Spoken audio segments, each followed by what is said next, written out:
জনাব তারেক রহমান, আপনাকে আমাদের অনুষ্ঠানে স্বাগত জানাই। আপনি আমাদের শুভেচ্ছা এবং কৃতজ্ঞতা জানবেন। আপনি আসলে রাষ্ট্রের সর্বোচ্চ ক্ষমতায় বা রাজনীতির জায়গায়, দেশ পরিচালনায়, সেগুলিতে আপনি আসলে আসতে চেয়েছিলেন কিনা, চান কিনা, বা ওই জায়গা থেকে? যদি চাইতাম খালেদ, যদি চাইতাম, তখন যখন মিলিটারি আমার বাসায় এসে বসে রইল সারা রাত আমাকে রাজি করানোর জন্য, আমি তো লুফে নিতাম। রাজি করানোর জন্য বসে থাকতে হবে কেন? আমি যদি ক্ষমতায় চাইতাম বলে আর চলেন চলেন, কি করতে, কি কোন জামাটা পড়তে হবে দেখিয়ে দেন, এখনই যাচ্ছি। আমি তো সেটা করিনি। তাদের সঙ্গে তর্ক করেছি, সারা রাত ধরে তর্ক করেছে যে না ভাই, আমাকে দিয়েন না, আমি এই কাজের উপযুক্ত না, আপনারা অন্য লক্ষ্য যান। তারা আমার উপরে মন ঠিক করে ফেলেছে আমাকে নিতে হবে। আমি বারে বারে বলতেছি তাদেরকে, তারা নিরাশ হয়ে ফিরে গেল, বললো যে সকালবেলা আবার আসবো, সকালবেলায় আসলে তখন আপনি আমাদেরকে বলেন যে রাজি আছেন।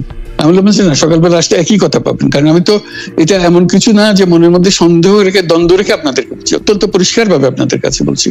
ঠিক আছে, তা না হলে তো আমি সঙ্গে সঙ্গে রাজি হয়ে যেতাম। কে ছাড়ে যাও আপনাকে? দেশের পুরো সরকারের প্রধান হবার জন্য আহ্বান জানাচ্ছে বাংলাদেশে এরকম কয়জন মানুষ আছে বলবো যে না, আমি এই দায়িত্ব গ্রহণ করব না? আমি তো করলাম সেটা। এখন আমার নামে বলা হচ্ছে 10 বছর চেয়ে। আমি বছর নিয়ে তো প্রশ্নই ওঠে না। প্রশ্ন হচ্ছে আগামীকাল সকালবেলা আপনি শপথ গ্রহণ করবেন, এই কথা। আমি বলি না, করবো না। তারপরে এরপরে তো কয় বছর, কয় কাণ্ড।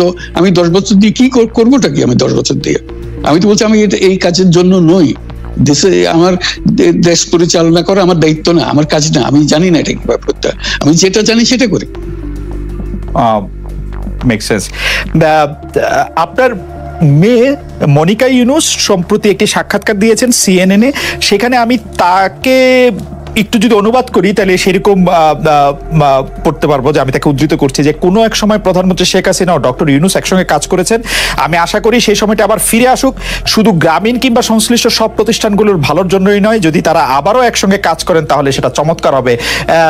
এই মনিকা ইউনুসের এই আশা কি আপনারও মানে একই রকম আশা কিনা, যে প্রধানমন্ত্রী শেখ হাসিনা এবং ডক্টর ইউনুস একসঙ্গে কাজ করলে আরো কিছু চমৎকার কাজ হবে, বা এটা আপনি আশা করছেন এরকম কি?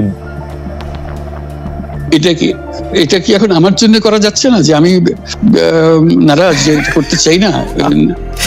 তুমি ভাবখানা এমন করছো যে আমি আপত্তি করছি, আমি কাজ করতে চাই না।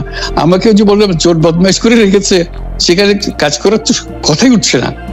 আমার নাম উঠলেই ওনার রাগ উঠে যায়। আমাকে সুদখোর না বললে ওনার মন তৃপ্ত হয় না। আমাকে চুবিয়ে না ডুবালে, পদ্মা নদীতে আমাকে চুবিয়ে না ডুবালে ওনার মনে শান্তি আসে না। ঠিক আছে, আমি কি করে বলবো? ওনাকে বলতে তো হবে, ওনাকে যদি কিছু বলতে হয়। পদ্মা নদীর কথাটা যখন উঠলই, পদ্মা ব্রিজ সম্পর্কে যে কথাটা সরকারের উচ্চ মহল থেকে এটা বলা হয় যে আপনি আপনার ক্ষমতা ব্যবহার করে বা আপনার পরিচিতি ব্যবহার করে বা আপনার যে একটা সাংঘাতিক রকমের গ্রহণযোগ্যতা সারা দুনিয়াতে আছে, যেটি আসলে ওয়ার্ল্ড ব্যাংক সহ অন্য জায়গায় আছে, সেটি দিয়ে আসলে আপনি পদ্মা সেতুটা বাংলাদেশ যাতে ঋণ না পায় সেটির জন্য আপনি চেষ্টা করেছেন। এই ব্যাপারটা নিয়ে কি আপনি একটু কিছু বলবেন, যে এটা আপনার বিরুদ্ধে একটা অভিযোগ? কি বলবো, এটা বলো, এটা হাস্যকর একটা কথা মুখ থেকে বলে ফেললো চোর ডাকাতের মতো, এটাও আরেকটা বলে ফেললো, এটাই সত্য হয়ে গেল।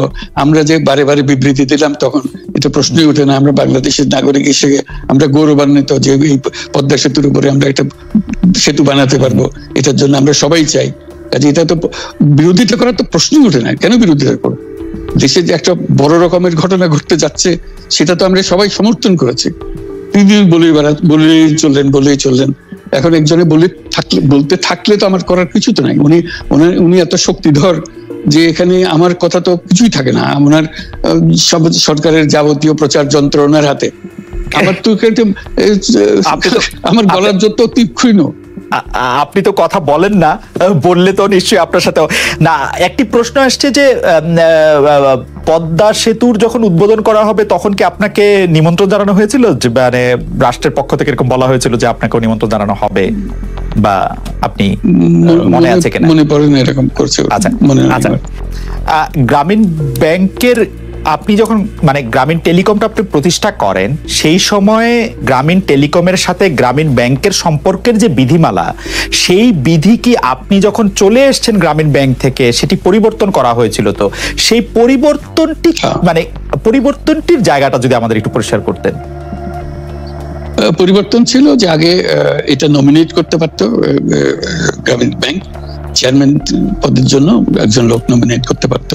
আমরা যেহেতু গ্রামীণ ব্যাংক থেকে আমাদেরকে সরিয়ে দেওয়া হয়েছে, তখন আমরা মনে করলাম যে এটা রাখার আর দরকার নাই, গ্রামীণ টেলিকম থেকে সেই পদটা আমরা পরিষ্কার করে দিয়েছি, যখন এটা আর দরকার নাই। এইটুকু পরিবর্তন হয়েছে, এটা ন্যায়সঙ্গতভাবে পরিবর্তন করার ধারা অনুযায়ী যা যা করতে হয় সেটা করা হয়েছে। এতে তার ইচ্ছা বা তার কর্তব্য, তার করণীয় যে অবজেক্টিভস আছে, কোথাও পরিবর্তন হয় নাই। এই ক্ষেত্রে আমাদের এই বিষয়ে আর কি এইটাই আমাদের আরেকটা প্রশ্ন, সেটা হচ্ছে যে গ্রামীণ টেলিকম কি গ্রামীণ ফোন থেকে প্রায় 37% লভ্যাংশ পায়, যে এবং যদি পায় 34% লভ্যাংশ পায়, সেই 34% লভ্যাংশের যে টাকাটা, সেই টাকাটা কোথায় বা কি উদ্দেশ্যে ব্যয় করা হয়, সেই সামাজিক ব্যবসায় যেটি আসলে আপনার পেটেন্ট করা সোশ্যাল বিজনেস, সেটির কাঠামোটা আসলে কি বা সেটি কিভাবে আপনি করেন?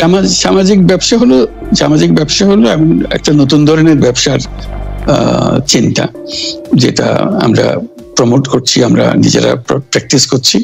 যেটা ব্যবসা মানে হলো মুনাফা করা, ব্যক্তিগত মুনাফা করা, এবং তার লক্ষ্য হলো সর্বোচ্চ মুনাফা করা। এটি হলো ইকোনমিক্স এর নিয়ম, যে সর্বোচ্চ মুনাফা যদি করি সবকিছু ঠিকঠাক মতো চলবে। আমরা বললাম যে এটা ভুল জিনিস, যে সর্বোচ্চ মুনাফার মধ্যে দিয়ে মানুষকে এক রকমের নেশাগ্রস্ত করেছে, এই মুনাফার নেশার মধ্যে তাকে ঢুকিয়ে দেওয়া হয়েছে। এই মানুষকে এই মুনাফার নেশাগ্রস্ত মানুষ হিসেবে এটা আমরা কল্পনা করতে পারি না। আমরা বলছি যে এটা মুনাফা সে করবে, সর্বোচ্চ মুনাফা করবে, কিন্তু অন্য ধরনের ব্যবসা আছে। ব্যবসা এখন শুধু এক প্রকারের ব্যবসা আছে, যে ব্যবসাতে শুধু মুনাফা সর্বোচ্চ করেন, এটাই হলো নির্দিষ্ট নিয়ম। আমরা বলছি আরেক রকমের ব্যবসা, যেটা হলো মানুষের সমস্যার সমাধান করা, মুনাফার জন্য কোনো রকমের ইচ্ছা তার না থাকা, মুনাফা বিহীন ভাবে, কোনো মুনাফা, ব্যক্তিগত মুনাফা না নিয়ে শুধু সমস্যা সমাধানের জন্য ব্যবসা করা, এটাকে আমরা বলছি সামাজিক ব্যবসা।